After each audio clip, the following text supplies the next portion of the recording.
Welcome to the Women Talk podcast, where ordinary women share their extraordinary stories. We would love for you to share your story on our podcast. Go to www.womentalk.ca and apply to share your story. And now let's welcome your host, founder, and CEO of Women Talk, Bridget Lessard-Diel.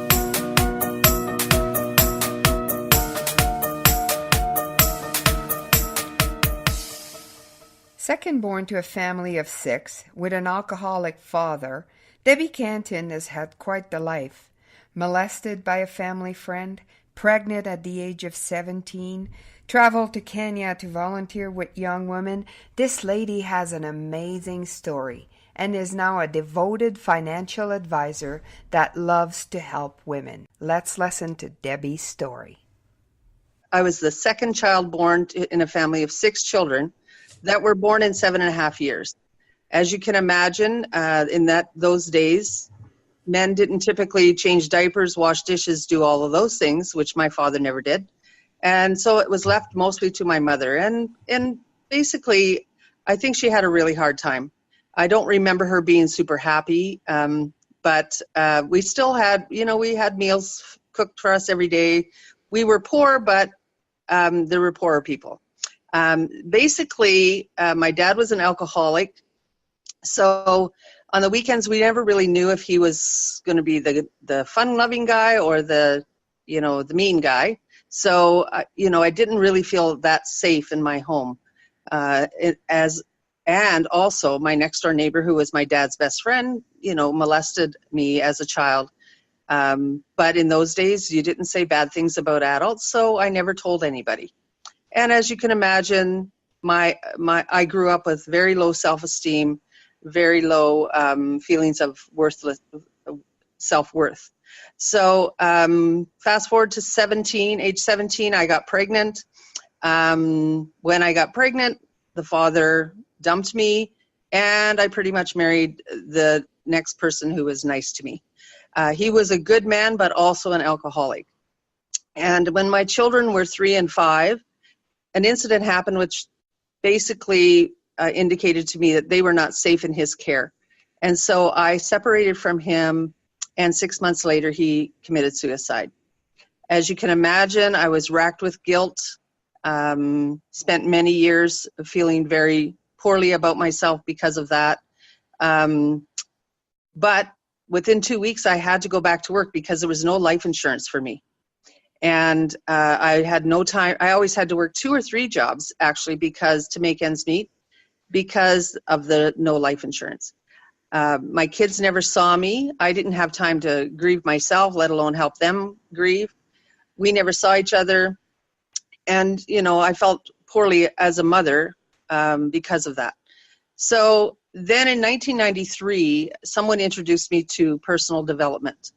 And through many years of hard work on myself, I was able to heal myself, forgive myself, and determined that I did have lots of value and lots of things to offer the world. And my kids were grown by then, or almost grown. Grandchildren were being born. And in 2004, I took a look at my life. My kids were on their own path. I was doing okay. I had a government job, but I hadn't had a lot of my own dreams come true. And I decided at that time to look at what were some of my dreams. When I was a little girl, I saw a TV program that said, that showed lots of children starving in Africa. And I decided at that time that someday I would go and help. And in 2005, I did. I went to Kenya and I volunteered for 2 months in a young women's organization where I led a personal development course that I had developed called Women Living Out Loud, really just to help women achieve more in their own lives and become more of who they are. And I did that for 2 months. When I came back, I was a changed person. Basically, I had met many wonderful people there that I wanted to help, but because my income was just a basic government salary where I was making, just making ends meet myself, I couldn't really help them. And so I became a little bit depressed about that. And I'd also at the same time received my government pension statement that said if I continued to work to age 65, which would have been 40 years with the government, my pension would be about $1,500 a month. Now, I don't know about you, but that certainly was not the retirement of my dreams. And so I started to feel what I call the boomer panic. Many of us baby boomers get to a certain age and realize that we haven't prepared well, and we start to panic about what our future is going to look like. So but fortunate for me, the same day, one of my colleagues at the government came into my office and invited me to come and hear about World Financial Group. And I was smart enough to know that if I wanted my future to look different, I had to do something different. So I went, even though I didn't understand a lot of what was happening there because it was all about finance and I was not good with that. I felt something there. I felt there were really good people there doing something great with their life. And I wanted my life to have meaning, my work and my life to have meaning. And so I decided to sign up for the part-time training program. I basically, within a month, fell in love with what we do because I saw the difference it made in other people's lives. And then within 5 months, I had left my government job, which was a tough decision because there's a pension and benefits and all of that. But I really knew in my heart that this was my life's work, that this is where I belonged. And so I went full-time with World Financial Group in September of 2005. And within 3 years, I had tripled my government income, and it created a residual income within 5 years of about $5,000 a month, which is about 3 times what my government pension was going to be after 40 years. And I had done that in 5 years. So that's because it's a financial industry, not because of World Financial Group. The financial industry has residual income. And so since then, I have been able to travel all over the world. I've taken my mother on a trip to Europe to see where her father was born, which was her dream. I've taken my grandkids to Disneyland, to Vegas, all over to New York City, my kids to New York. I've traveled and seen parts of the world that I never would have been able to see or never would have been able to do if I had stayed with the government. So taking that risk and leaving that government job was so worth it, but it was difficult, I will say that. Now, when I walked through the door at WFG, the money did not fall out of the sky. I had to go to work, and I worked hard. But I had learned to work hard my whole life because my kids, when my husband died, I had to work extra hard just to make ends meet. So I was prepared for that. And I really believe that my work at World Financial Group is what my soul was here to do. So we take an educational approach to finance. Most financial firms, banks included, do not have time and do not take the time to educate people on how money works. And that's one of the things that I love about what we do. Most investment firms, most financial firms are focused on high net worth clients. They don't have time for the average person who has $100 or $200 a month to put aside. We sit down with middle income families and we show them how to make money work for them. And we educate them so they can make better choices. I believe that education is the key. When people know better, they do better. You want more out of Women Talk? Sign up for our Women Talk membership today. Receive discounts at all of our live events, talk on more stages, receive free monthly webinars, or host a webinar yourself. Join this powerful sisterhood we call Women Talk. Visit womentalk.ca/membership to join at 70% off for a limited time only. Wow, what a journey. Yes, it has been. So if you had, financially, if you had one piece of advice, if you could only give one piece of advice, what would it be to women? To women, the piece of advice I would say is take responsibility for your own financial future. Don't leave it up to your husband or someone else or the government. Take responsibility. Build your own pension plans. Build your own financial savings. Don't leave it up to someone else. Take control. Yeah, so many women just let their husband do it, and it's So, fine if things work well in the end, but things can shift very quickly. yes. And it's amazing, even when somebody passes, and I just had my brother-in-law just passed away not too long ago, and even as to where the paperwork is. I know. And people don't have wills. Yes. It's We help people with all of that. Every aspect of the financial industry, even down to funeral planning. So, oh, that's yeah. very interesting. So what's your favorite part of the job? Well, I will say, I love training and mentoring new people and helping them build a business where their lives can change also. That's sort of my focus.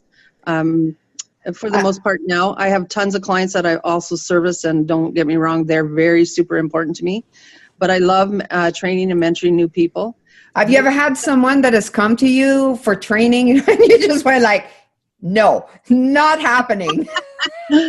Well, yes, I did have one gentleman who came, and in our interview, he disclosed that he was like running from the Hells Angels. So he said, this might not be the right timing for you. That is hilarious. I love it. And but what about for the most part, we give everyone a shot, What about the other way around though? Have you ever had someone that you trained and then they just kicked your butt? That they just, I've surpassed you and just became absolutely amazing? Well, not to this point yet, but I do have people on my team that are that are in a position where they're going to do better than me. I'm training a couple out of Sylvan Lake right now that are just going gangbusters, and I'm very fortunate because that's my niece and nephew, and so they've got a strong office building there, and they're going to surpass me far and away in no time. So. And how was your mom financially? After as a general, is she still alive? Yes, my mom is still alive. And how did she do financially? Because she's from a generation before us, so they even knew less. Yes. Well, when I was 16, my dad got a really good job in northern Manitoba in a nickel mine, and my mother got a great job at Safeway. So they saved all of my mother's salary, and so when they retired, they had a nest egg, but they also had created a retirement that cost very little. So that's what my dad had a dream to live in a log cabin in the middle of nowhere, and that's exactly where they retired to. Okay, I'm curious, was that your mother's dream as well? No, it was not. It's quite interesting because I asked her that, and if it was up to my dad, he would have lived in a small log cabin with no running water, no, on wood stove and a garden, and go hunting and fishing. One of the things my mother put her foot down, she said, we have to have indoor plumbing. Oh, sweet Jesus. Yeah, I know. She said, if you want me to come, we're having indoor plumbing. So, but no, I actually recently asked my mother, what she would have done she also got pregnant young and got married young. And, but she said that she would have liked to go into the Navy. Oh, wow. Yeah, so that was quite That's fascinating. How old is your mom? She's 82 now. That is super cool. I like that. Yeah. And but I feel sad for her because, she grew up in a time when, the women followed the man, did what the man wanted, and so she didn't really have a chance to be all that she could be. So. And has your dad passed away now? Yes, he passed away about 9 years ago from cancer. And did your mom's life drastically changed? Yes, she was living in his dream, but she at that time had some health issues, and so she came and she's living with my sister in Red Deer now. So, well, and I've seen it as well, and it's sometimes people think, oh, I'm married, we have a very solid, happy marriage, but when your husband leave, because usually the guy will die first. That's just usually right. what happens. Very And my common. mom is in that situation now, and she says, like, I'm not remarrying again. Like I just want to do my thing now. Yeah. And sometimes women don't plan for that. Yes. Well, it's very true. And I've had several people in my family where the husband has died first, and sometimes there's proper insurance coverage, sometimes there isn't. And, that's what I fight all the time. A lot of people die thinking that, for instance, that their mortgage is going to be paid off because they have mortgage insurance, which, in my opinion, is one of the biggest scams in the insurance industry.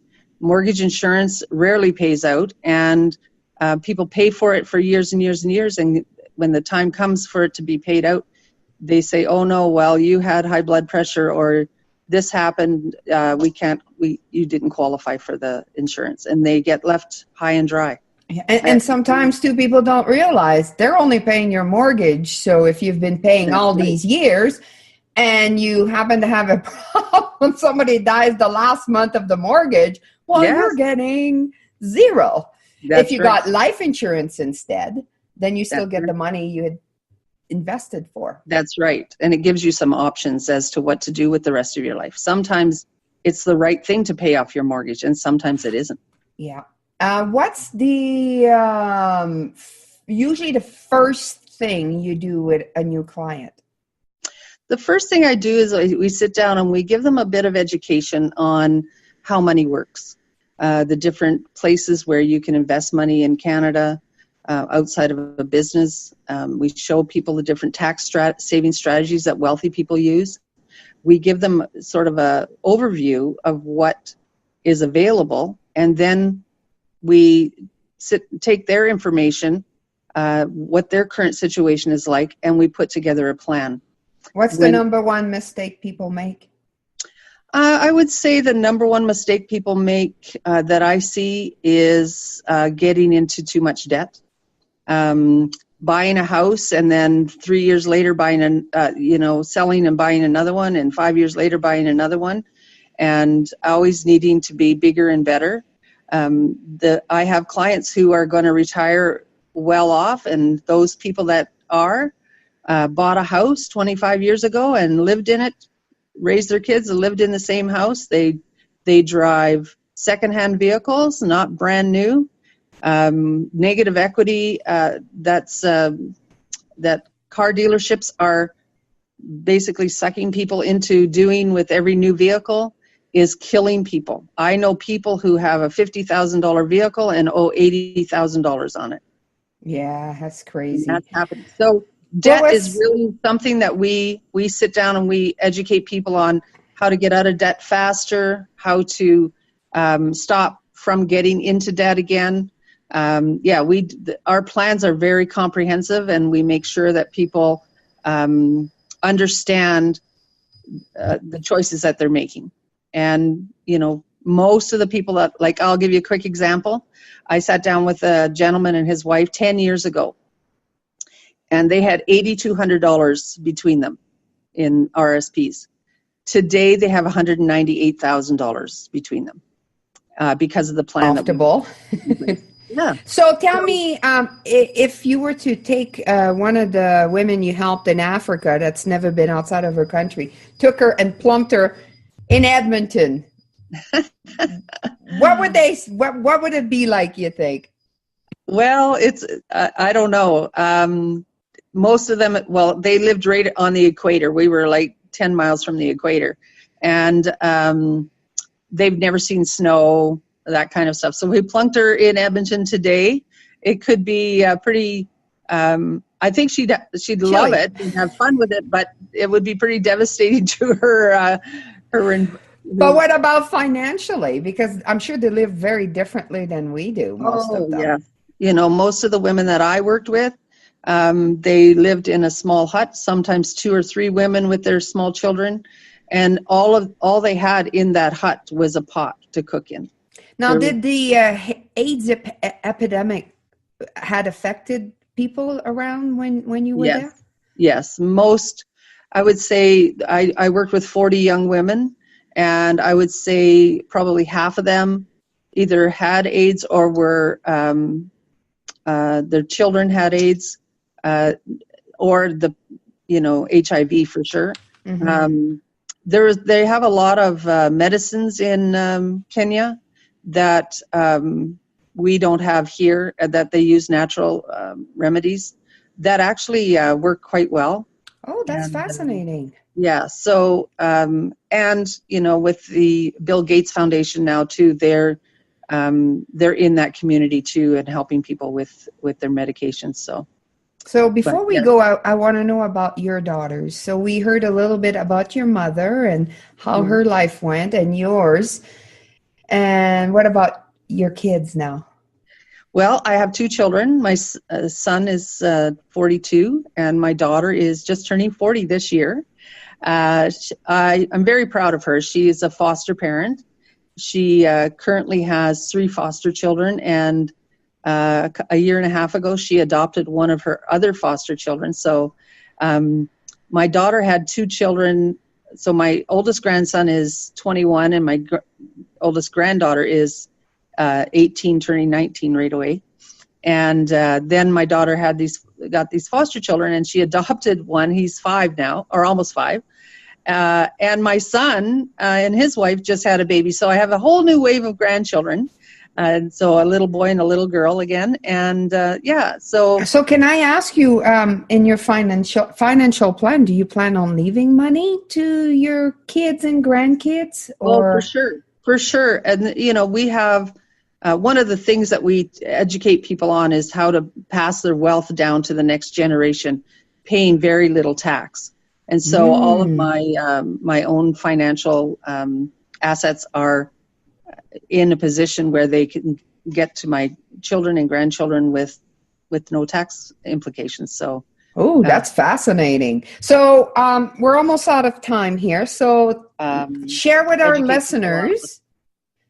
We're almost out of time. So share with our listeners, where can they find you if they'd like to talk to you about their finances, or if maybe they're interested in joining the industry? Oh, great. Well, they can just always contact me on my cell number at 780-504-0526. Anytime, any day. I'm a night owl, so I'm awake and taking calls right up to midnight. Now, I'm a bit of a tech geek, so you need to give me something online that I can find you, an email or Facebook. Email me at dcantin, CANTIN,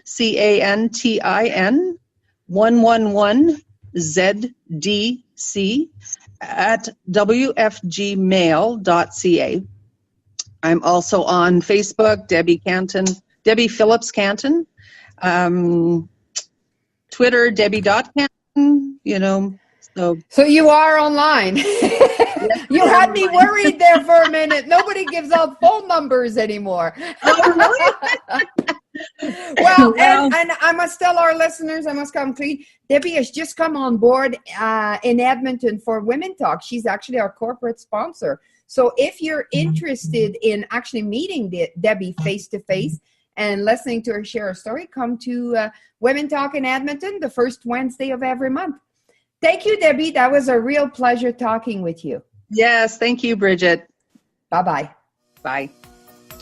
If you have a burning desire to share your story with our audience, apply to be on our podcast. To apply and find a full list of our podcasts, go to www.womentalk.ca.